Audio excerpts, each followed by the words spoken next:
standing in the presence of a man whose words moved hearts, whose touch healed the broken, and whose presence brought peace even in the middle of storms.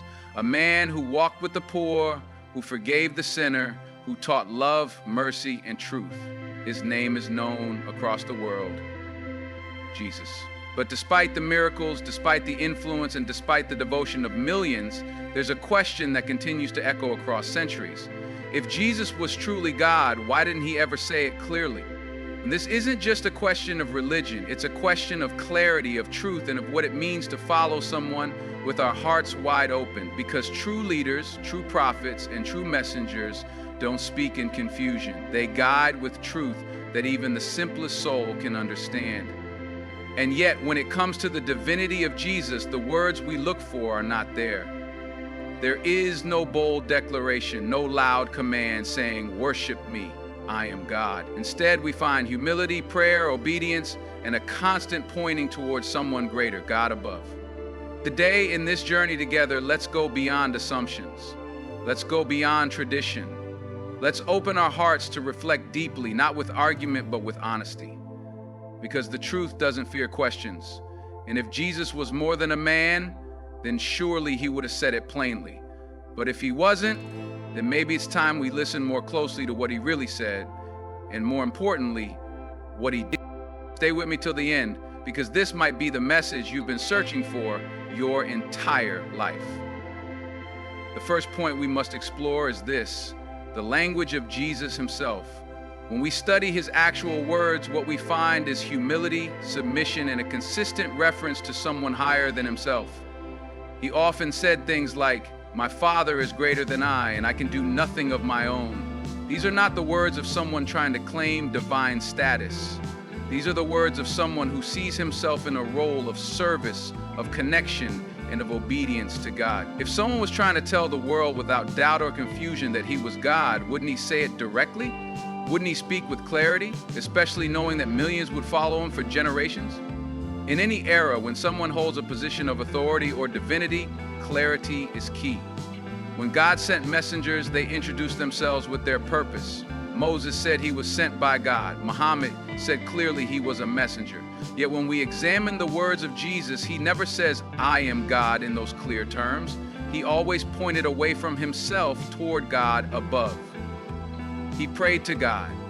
He thanked God. He asked for strength from God. These aren't just symbolic actions. These are real, heartfelt expressions of a servant turning to the Creator.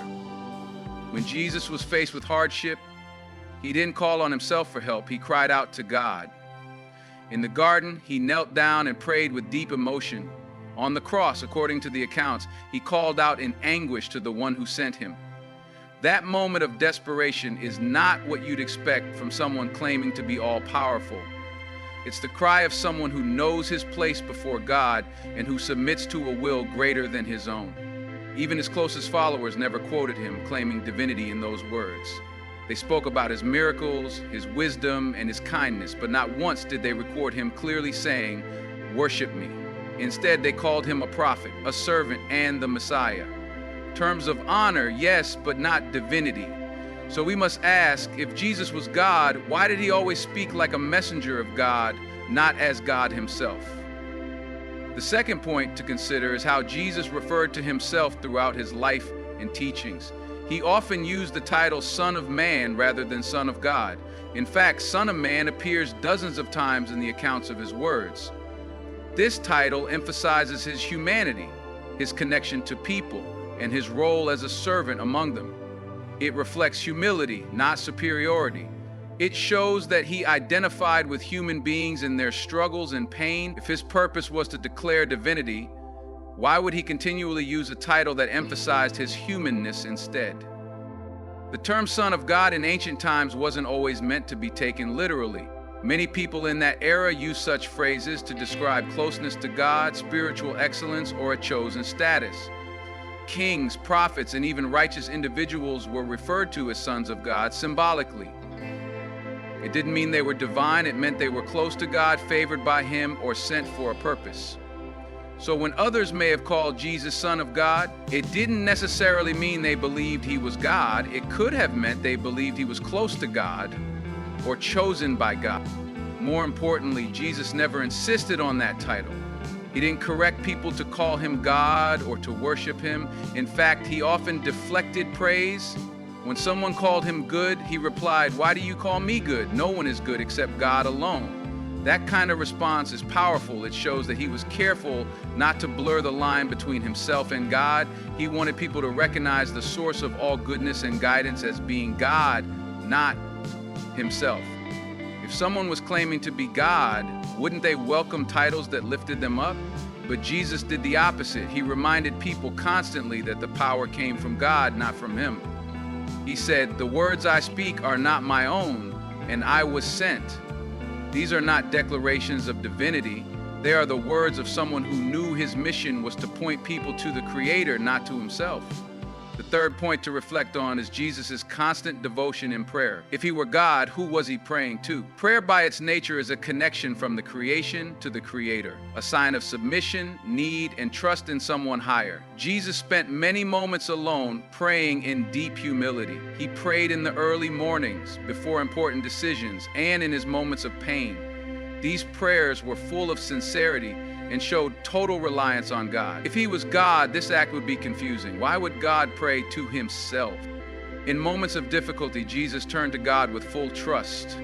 When he was afraid, he prayed. When he was thankful, he prayed. When others needed help, he prayed for them. These actions reveal a pattern of someone living in complete obedience to God, someone guiding people by example, showing them what it means to trust and rely on God fully. He never told people, "Pray to me." Instead, he guided them to pray to the one who sent him. In his most desperate hour, when facing suffering, Jesus fell on his face and prayed.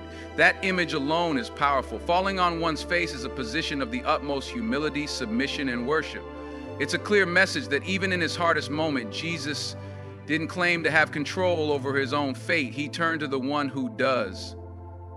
That's not the action of someone who sees himself as equal to God. It's the action of someone who fully submits to him.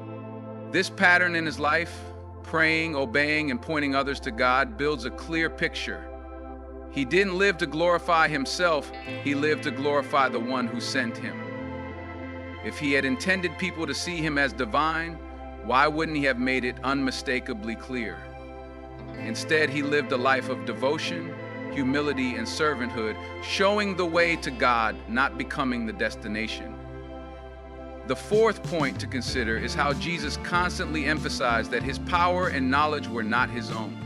He openly said that he could do nothing by himself, that his wisdom and authority came from the one who sent him. Over and over again, Jesus directed attention away from himself and toward God. He never claimed ownership of divine power. Instead, he declared himself as a servant, a messenger, and a follower of God's will. If someone truly believed they were God, they would not speak in such a dependent and humble way. Jesus made it clear that he did not know certain things that only God knows. For example, he said that the knowledge of the final hour was known only by the Father, not even by the angels and not even by himself. This kind of statement makes it hard to claim that he saw himself as the all-knowing, all-powerful creator. If someone does not possess full knowledge, especially knowledge of the future, how can they be God? These are not small statements. They reveal the nature of his relationship with the one above. Furthermore, Jesus performed miracles not by his own power, but by the permission and support of God. He always made it clear that he was sent by God and that the works he did were to glorify the one who sent him. He healed the sick, raised the dead, and calmed the storm. But never did he say, "I do this by my own divine power." Instead, he gave credit to the source of all miracles, God. He was a vessel through which God's mercy reached others. He also spoke with deep reverence when talking about God, always placing God above himself. He referred to God as greater than him, the only true God. These statements show his clear recognition that he was not equal to God. He submitted, obeyed, and followed, never demanded worship for himself. These are not the words of someone who seeks to be worshiped, but the words of someone who seeks to guide others toward the one worthy of worship. Another important point is how Jesus clearly made a distinction between himself and God when speaking to others. He often referred to God as my God and spoke of praying to him, worshiping him, and being sent by him. These are not words of someone claiming divinity, but of someone acknowledging a higher power above themselves. In moments of hardship, such as when he was in the Garden of Gethsemane or on the cross, he turned to God with full dependence, asking for strength, guidance, and help. If he were God, who would he be praying to? This distinction becomes even more evident when we look at how Jesus taught his followers to pray. He didn't say, "Pray to me," he said, "Pray to our Father in heaven." He never invited people to worship him or call him the final authority. He always pointed them toward God. His language was always filled with humility and obedience. He never demanded praise for himself. Instead, he lived a life of service, love, and submission, reflecting the qualities of a messenger, not a deity. Jesus' role was one of guidance, not glory. He reminded people to love God with all their heart and to love one another. These were the core principles of his mission. He didn't complicate things with theological puzzles or mystical titles. He kept the message simple and pure. Follow God, love others, do good. If he truly wanted people to see him as divine, he would have made that message the center of his teachings. But instead, the focus was always on God's mercy, justice, and love. When people came to him with praise, he redirected it. When they questioned his authority, he pointed them to the one who sent him. These are not signs of someone trying to be worshipped, but of someone trying to uplift hearts and awaken souls. His humility, clarity, and unwavering focus on God make it difficult to believe he ever wanted to be seen as equal to God. His words and actions reflect the heart of a servant, not the claim of a God. The final key point lies in understanding the legacy Jesus left behind and how his earliest followers viewed him. The people who walked with him, listened to him, and were taught directly by him never worshiped him as God during his lifetime. They honored him as a prophet, a teacher, and a messenger of God. They respected him deeply, followed his teachings, and believed he was chosen by God, but not God himself. The shift in belief, where some began to view him as divine, came many years later, shaped by evolving traditions, translations, and the influence of other cultures and beliefs. Jesus' original message was simple: submit to God, serve others, live righteously. His followers knew that his power and wisdom came from God, not from himself. That's why they kept turning to God in their prayers, not to Jesus. They saw him as a bridge that helped them get closer to their Creator, not as the final destination. When we trace history back to the earliest Christian communities, we find that the concept of Jesus being God was not something they agreed on. It became a subject of debate, councils, and controversy long after Jesus was gone. If Jesus had truly claimed to be God, his closest companions would have been the first to preach it loudly and clearly. But they didn't. They preached about the one God and about Jesus as his servant and messenger. That truth alone speaks volumes. It reminds us that time and tradition can sometimes reshape a message, but the core message of a prophet always remains. Worship the one who created you, and that's exactly what Jesus taught. So when we ask why Jesus never clearly called himself the Son of God in divine terms, the answer is simple. Because he never saw himself that way. He saw himself as a man on a mission, chosen by God to awaken hearts, heal souls, and guide people back to the truth. In the end, the life and words of Jesus point us to something much deeper than titles and theological debates. He came with a mission, not to be worshipped, but to lead people to worship the one true God. His humility, his devotion, and his prayers were all signs of his complete submission. If he truly wanted to be seen as divine, he would have spoken it plainly. But instead, he prayed. He cried, he bowed, he asked God for strength. These are not the actions of someone claiming to be God. They are the actions of someone close to God, chosen by God, and beloved by God. Jesus as a guiding light, a mercy to his people, and a servant of the Almighty. And perhaps his silence on certain claims was not a weakness, but a powerful lesson, a lesson that truth does not need to shout, it only needs to shine.